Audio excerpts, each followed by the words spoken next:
À l'approche du Gamou saa yu Gamou jegesee service régional dafay mettre en place une brigade spéciale xam dafay mobiliser l'ensemble des moyens yi nga xam ne moom la am ci région bi mooy moyen logistique mais moyen humain parce que on a mobilisé dama ko fàtte léegi plus de 40 agents bu fekk si ci volontaire de la consommation yi nga xam ne état du Sénégal daf leen a recruter pour ñëw appuyer ministère du commerce ci exécution de sa mission de protection des consommateurs ba tax na bi ñu liggéeyee ci fan yi nga xam ne bàyyiwuñ benn secteur bàyyiwuñu également benn stade de commerce saisir nañ lu toll ci 12 tonnes fukki tonnes ak ñaar ci produit yoo xam ne nii baaxut maanaam yenn yi date yi dafa jeex yenn yi dafa am problème mu mention yenn yi également ni ñu ko dugalee ci réew mi baaxut donc de sorte que produit yooyu bi ñu ko saisiree valeur bi mi ngi toll ci 14 millions 850 je pense bien loolu nag li muy wund rek mooy ñi gàmm ak ñi ras dem ba tey duñu benn de sorte que on est toujours vigilant ndax y a des commerçants quand même yoo xam ne nii am na loo xam ne duñu ko def mais d'un autre côté am na ñoo xam ne kii dañuy profité wu ci occasion yu mel nii pour du déverser sur le marché donc ay produits yoo xam ne nit ñi bu ñu ko jëfandikoo mu indi leen ay loraange wala mu doon un problème de santé publique ba tax na donc service du commerce du ko bàyyi mu jàll. ñu ngi ñaax également population yi ñu gën a bàyyi xel ci li ñuy jënd rawatina gàmm nga xam nit ñi dañuy yàkkamti lu ñu leen kii rek ndeysaan dañuy yàkkamti pour teral gan yi tax na du ñu am regard bu vigilant boo xam ne bu pointu bu ñu am ci produit mais ñu ngi leen di ñaax ci loolu ndax lii wane na ne ba tey jii kat produit yooyu ñu ngi fi te seen utilisation mën na doon danger comme ci produit yooyu bokk na ci ay brûleur à gaz ku ne xam ne ne jëye yi mën a indi ci réew mi bëri na te saisir na ci quantité bu bëri ce qui veut dire que ça peut poser un problème de sécurité pour les ménages mooy bégu gaz yi nga xam ne nii donc voilà liñ ci jàpp dafa bëri trop te ku ne gàmmat waaw contrefaçon la te ku wax contrefaçon mooy wane ne ça expose à les ménages donc am na aussi ay peinture d'une valeur lu mat valeur 3 millions et quelques yoo xam ne saisir nañ ko ci peinture yoo xam ne dafa périmé méngoowut ak yoon loolu ku ne xam ne ne day indil consommateurs yi ménage problème de santé ndax dañ koy noyyi ñaareel bi également mu ni problème de sécurité yoo xam ne yëpp day indi ci ak bâtiment yi fan yi li ñu ciy wax yëpp surtout que daal service du commerce mi ngi fi dëgg la am na mission de protection du pouvoir d'achat du consommateur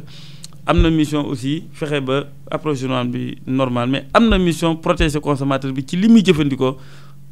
fexe ba du ko lor rawatina ci gàmm gi nga xam ne nii événement d'envergure internationale. Le service régional du commerce de Thiès a mis en place une brigade spéciale composée donc de tous les éléments de la région. Donc c'est un dispositif logistique et humain impressionnant avec la participation remarquée donc des volontaires de la consommation.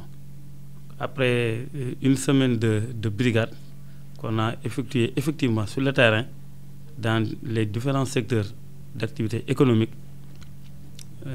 il a été procédé à la saisie de 12 tonnes de produits impropres à la consommation, composés de divers produits alimentaires comme non alimentaires. Donc pour les produits alimentaires, je pense que c'est des bouillons, des boissons, comme vous l'avez vous-même constaté, avec toutes sortes de produits commercialisables, en tout cas, qui est commercialisé sur le marché, a fait l'objet de saisie. Et je pense que la saisie également a touché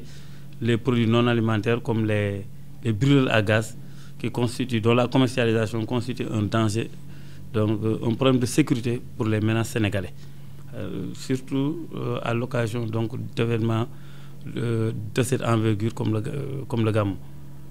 Nous avons également procédé à la saisie donc d'un lot important de peinture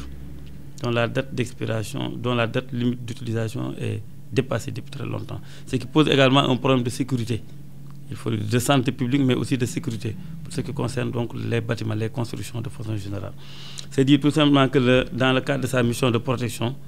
de la santé du consommateur, le service régional du commerce a été à pied d'œuvre durant le Gamou et les résultats sont là. Aucun secteur d'activité n'a été laissé en rade, aucun circuit de distribution également et aucun stade aussi n'a été laissé en rade, qu'il s'agisse du gros, du demi-gros et du détail. Et pour la valeur, la contre-valeur, elle est estimée à plus de 14 millions 14 850 000. Comme vous l'avez constaté, je pense que la quantité saisie, elle est importante. Cela veut dire tout simplement que les populations doivent redoubler de vigilance face à la prolifération de la vente de produits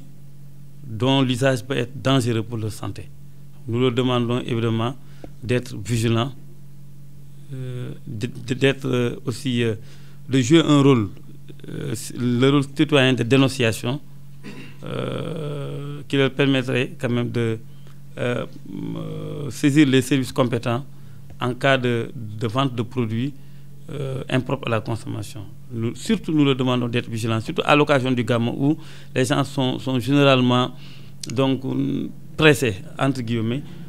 pour ne pas accorder une certaine vigilance, une certaine rigueur, donc évidemment dans le constat ou en tout cas des irrégularités notées sur la vente des produits qui leur est offert. C'est extrêmement important. Et à l'endroit également des associations de consommateurs, nous leur exhortons à jouer davantage le rôle de veille, mais également d'éveil des populations pour que donc la prolifération des produits ne puisse pas constituer un problème de santé publique.